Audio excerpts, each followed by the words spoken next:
नमस्कार, मैं रवीश कुमार। दोस्तों, जब देश की सबसे बड़ी अदालत इतिहास लिख रही थी, उस वक्त गोदी मीडिया क्या कर रहा था? वो बाबा के नए प्रोडक्ट का रिव्यू कर रहा था या किसी मंत्रियों के कपड़ों की डिजाइन पर डिबेट चला रहा था? जब जज संविधान पढ़ रहे थे, तब यह एंकर भक्त गाथा सुना रहे थे। यानी अदालत में लोकतंत्र की धड़कन सुनाई दे रही थी और टीवी स्टूडियो में सिर्फ सत्ता की ताली।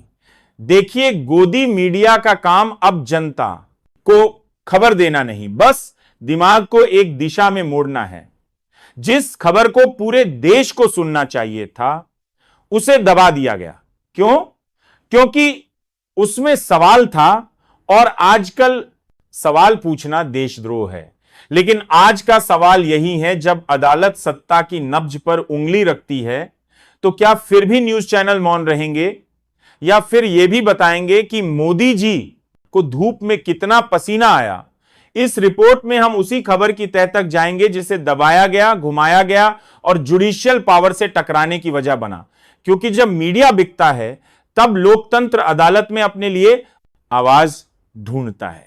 तो आइए उस खबर की परतें खोलते हैं जिस पर गोदी मीडिया ने पर्दा डाला और जो अब जनता की उम्मीद बन गई है। लेकिन उससे पहले, अगर आप अब भी सच सुनना चाहते हैं, अगर आप उस आवाज के साथ खड़े हैं जो सत्ता से सवाल करती है, तो इस वीडियो को लाइक जरूर कीजिए, अपने दोस्तों और परिवार के साथ शेयर कीजिए और चैनल को सब्सक्राइब करके उस सफर में हमारे साथी बनिए जो झूठ की चकाचौंध के बीच सच की मशाल जलाए हुए हैं। और हां, कमेंट करके जरूर बताइए आप इस वीडियो को भारत के किस शहर या राज्य से देख रहे हैं, क्योंकि आपकी मौजूदगी ही हमारी हिम्मत है। आज हम जिस खबर को आपके सामने रखने जा रहे हैं, वो कोई आर्म रेड नहीं, कोई मामूली एफआईआर नहीं है। ये एक इनकलाब है कानून के नाम पर। ये वो दस्तक है जो कह रही है, अब डरने की बारी तुम्हारी है सरकार। तो तैयार हो जाइए उस पूरे सच से मिलने के लिए जिसे छुपाया गया, दबाया गया और जिसे अब अदालत ने बेनकाब कर दिया है। एक ऐसा घोटाला जिसे सुनकर अगर आपके रोंगटे खड़े ना हो, तो समझ लीजिए आप भी इस सिस्टम के शिकार हो चुके हैं। तो चलिए दोस्तों, आज की इस वीडियो में हम आपको उस खबर का हर वह पहलू दिखाते हैं जिसे चैनलों ने काट दिया, सरकार ने छुपा लिया और जिसे अब जनता जानना चाहती है कि आखिर यह घोटाला हुआ कैसे और कौन है असली गुनहगार। और हां, वीडियो को लाइक और चैनल को सब्सक्राइब जरूर करें। आज का नाम है जस्टिस BR गवई। जी हां, वही जस्टिस गवई जिन्होंने कानून की किताबों को धूल से उठाकर सत्ता के माथे पर रख दिया। खबर यह है कि सुप्रीम कोर्ट ने सरकार के पीछे CBI लगा दी है। CBI यानी वही संस्था जो अक्सर सत्ता की मर्जी से चलती है, लेकिन आज अदालत की डगर पर है। और जैसे ही यह खबर बाहर आई, सत्ता के गलियारों में सन्नाटा छा गया। ना कहीं कोई माइक था, ना कोई जश्न, सिर्फ एक खामोशी जो कुछ कहती भी है और बहुत कुछ छुपाती भी। याद कीजिए, हमने कितने ही जज देखे हैं, लेकिन जब बात सरकार के खिलाफ एक्शन की आती है, तो हर किसी को जज लोया याद आ जाते हैं। डर, संशय, चुप्पी अदालतों में गूंजती। ये तीन चीजें हमें कुछ बताए बिना भी बहुत कुछ बता जाती हैं। लेकिन गवई साहब ने कुछ और ही किया। वह डरते नहीं हैं कि कटघरे में कौन खड़ा है, वह सिर्फ यह देखते हैं कि क्या वह सच में दोषी है, और अगर दोषी दिखे तो बिना किसी लाग लपेट के कानून का पाठ पढ़ा देते हैं। ये वही गवई साहब हैं जिन्हें लोग कहते हैं बाबा साहेब अंबेडकर के सच्चे अनुयायी, और आज उन्होंने अपने फैसले से उस बात को सच साबित कर दिया है। कोई नारेबाजी नहीं, कोई भाषण नहीं, बस एक आदेश, और वह आदेश सत्ता की कुर्सियों को हिला गया है। अब आप पूछेंगे सबूत क्या है? तो जी हां, खबर सामने है, दस्तावेज भी मौजूद हैं। अब देखना यह है कि इस फैसले का पालन कितना होता है और सत्ता की दीवारों में यह दरार कितनी गहरी जाती है, क्योंकि इतिहास लिखा जा रहा है और पन्ना पलटने का वक्त आ गया है। नवभारत टाइम्स में आज एक खबर छपी है, और यह खबर बाकी खबरों की तरह नहीं है। यह खबर बताती है कि जब अदालतें जागती हैं, तो सरकारें सहम जाती हैं। सुप्रीम कोर्ट के आदेश पर सीबीआई की बड़ी कार्रवाई हुई है। जी हां, कोई छोटी मोटी रेड नहीं, पूरे 47 ठिकानों पर एक साथ छापेमारी, और यही नहीं 22 एफआईआर भी दर्ज हुई हैं। अब ये सिर्फ आंकड़े नहीं है दोस्तों, ये उस व्यवस्था के चेहरे पर पड़े तमाचे हैं जो आंखें मूंद कर कहती थी सब चंगा सी, लेकिन सब चंगा नहीं था। दिल्ली एनसीआर के बिल्डरों और वित्तीय संस्थानों ने मिलकर एक ऐसा खेल खेला जिसमें हजारों होम बायर्स को ठगा गया। यानी कि वह लोग जो अपनी जिंदगी की कमाई लगाकर एक घर का सपना देख रहे थे, उन्हें चुपचाप लूटा जा रहा था, और यह सब कुछ हो रहा था सरकार की नाक के नीचे और शायद सरकार की ही मर्जी से।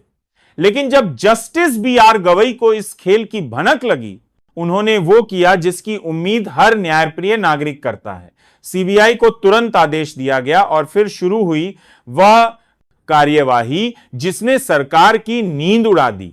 सबवेंशन स्कीम घोटाला नाम जितना साफ सुथरा लगता है, काम उतना ही गंदा निकला।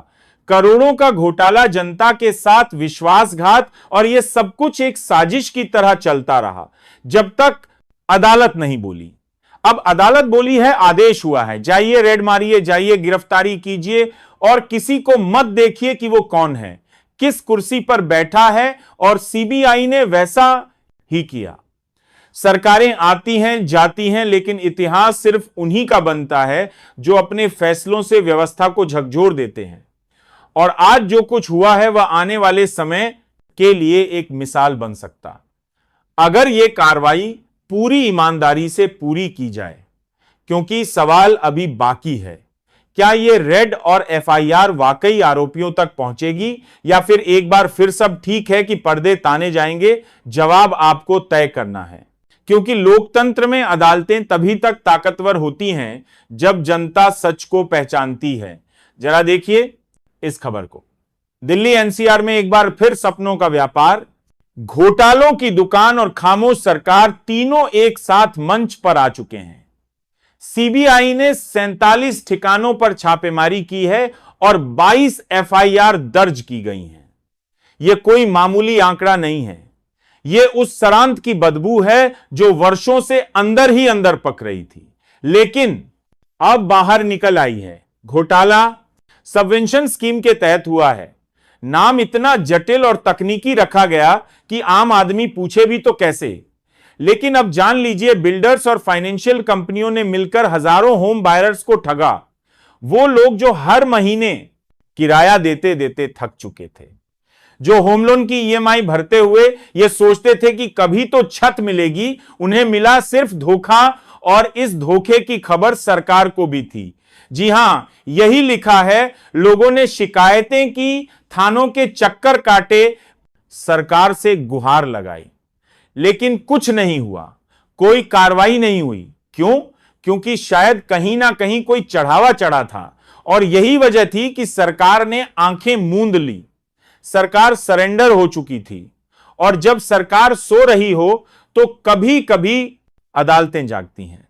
सुप्रीम कोर्ट ने आदेश दिया और सीबीआई ने छापेमारी शुरू कर दी। लेकिन अब सवाल सिर्फ छापेमारी का नहीं है, सवाल यह है कि क्या ये छापे वाकई उस गुनाह तक पहुंचेंगे जहां से साजिश शुरू हुई थी। सवाल यह है कि इतने वर्षों तक यह घोटाला सरकार की नाक के नीचे चलता रहा और कोई क्यों नहीं बोला? क्या बिल्डरों और वित्तीय संस्थानों की इस साठगांठ में कोई राजनेता भी शामिल था? क्या जिनके खिलाफ एफआईआर हुई है उन्हें सजा भी मिलेगी, या फिर वही लोग अगली बार किसी चुनावी मंच पर चंदा देकर सम्मान पाएंगे?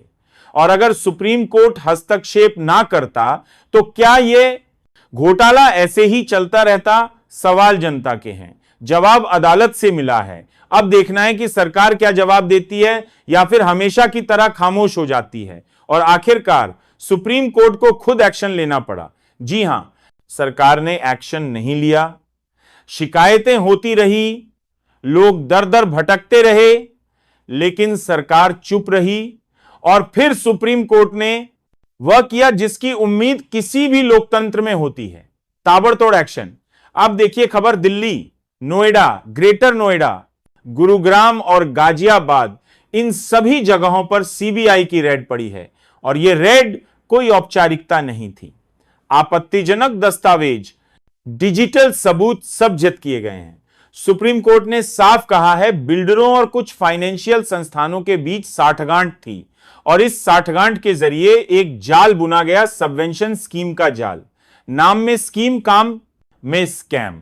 इस स्कीम के जरिए हजारों होम बायर्स को फंसाया गया, उन्हें ईएमआई फ्री घर का सपना दिखाया गया और फिर उन्हें कर्ज व कोर्ट कचहरी का ग्राहक बना दिया गया। अब सवाल उठता है, क्या सरकार को इस घोटाले की भनक नहीं थी या फिर सरकार को सब पता था लेकिन वह सिर्फ चुप थी क्योंकि शायद बिल्डरों से भेंट चढ़ती थी। दस्तावेज कौन बनाता था? कई बार वही सिस्टम जो सरकार के अधीन होता है। खबर में लिखा है यह पूरी स्कीम 2014 के आसपास शुरू हुई थी। हजारों खरीदार डिफॉल्टर हो गए, किसी की शादी टली, किसी की नौकरी गई, किसी ने आत्महत्या तक कर ली, लेकिन बिल्डर वो दिवालिया होकर बच निकले। अब सुनिए खबर क्या कहती है। गौतम बुद्ध नगर और एनसीआर की 40 परियोजनाओं में हजारों खरीदार फंसे हुए हैं और नोएडा में जो स्पोर्ट्स सिटी घोटाला हुआ है उसकी भी सीबीआई जांच कर रही है। नाम दिया गया सबवेंशन स्कीम, यानी एक और स्कीम, एक और सपना, एक और धोखा। बिल्डर, बैंक अधिकारी, फाइनेंस कंपनियां सब ने मिलकर ऐसा जाल बुना जिसमें घर नहीं मिला, सिर्फ फंसे हुए लोग मिले। और अब सबसे बड़ा सवाल यही है, क्या यह घोटाला सरकार की जानकारी के बिना हो सकता था? जब इतने वर्षों तक शिकायतें आती रही तो सरकार चुप क्यों रही? या फिर सरकार खुद इस खेल की शह दे रही थी और जब बात बेहद ज्यादा बढ़ गई तब सुप्रीम कोर्ट को सीबीआई भेजनी पड़ी? दोस्तों, अब यह सिर्फ एक घोटाले की कहानी नहीं, यह उस पूरे सिस्टम की पोल खोलने वाली रिपोर्ट है। तो दोस्तों, यह सिर्फ एक रेड की कहानी नहीं है, यह उस सिस्टम का आईना है जिसमें आम आदमी के सपनों को बेचा गया, लूटा गया और फिर अदालतों के हवाले छोड़ दिया गया। आज जब सुप्रीम कोर्ट ने आवाज उठाई तो हमें यह नहीं भूलना चाहिए कि यह आवाज हमारे लिए उठी है, उन हजारों परिवारों के लिए जो सालों से किराए की जिंदगी जी रहे थे, ईएमआई की गुलामी में जकड़े हुए थे। अब सवाल यह नहीं है कि सीबीआई ने कितनी रेड मारी, सवाल यह है कि क्या अब वाकई इंसाफ होगा? क्या वो बिल्डर, वो नेता, वो अफसर जेल जाएंगे जो इस घोटाले के असली मास्टरमाइंड थे, या फिर यह भी एक स्कैम बनकर अगली हेडलाइन में कहीं दब जाएगा? दोस्तों, यह मौका है जगने का, बोलने का, सवाल करने का, क्योंकि अगर अब भी आप चुप रहे तो अगला शिकार आप हो सकते हैं। याद रखिए, लोकतंत्र अदालतों से नहीं, जनता की आंखों से जिंदा रहता है। तो यह थी आज की रिपोर्ट। रेड हो गई, एफआईआर दर्ज हो गई, पर क्या इंसाफ भी होगा? यही असली सवाल है। सरकार चुप है, चैनल खामोश हैं और जनता अब भी इंतजार में है। हमारा काम है सवाल करना, क्योंकि लोकतंत्र की सांसें सवालों से चलती हैं, तालियों से नहीं। आप देख रहे थे सच की आवाज। अगर आपको लगता है कि इस देश में अभी भी सच बचा है तो इस वीडियो को लाइक कीजिए, अपने दोस्तों और परिवार के साथ शेयर कीजिए और चैनल को सब्सक्राइब कीजिए।